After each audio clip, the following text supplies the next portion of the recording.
nyo. Ayan guys.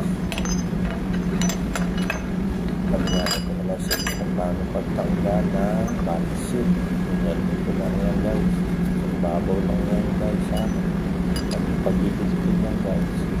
Bali yung valve nyo yan. Ano guys. Pinagay natin yung diameter.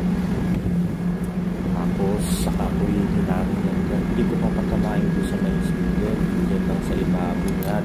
Ang valve seat guys.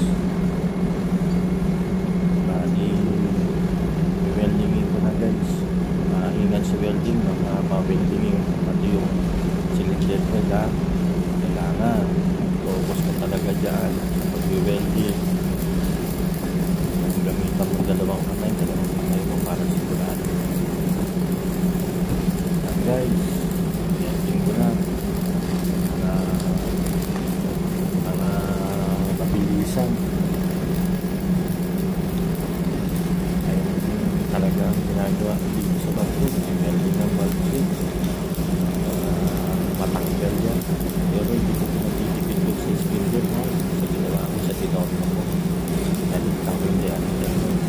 Okay, welding na. Welding.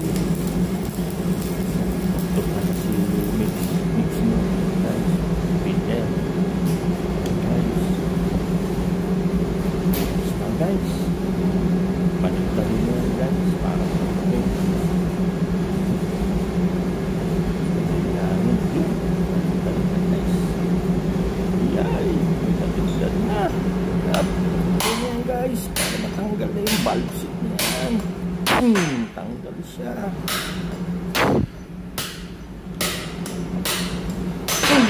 Tanggal siya.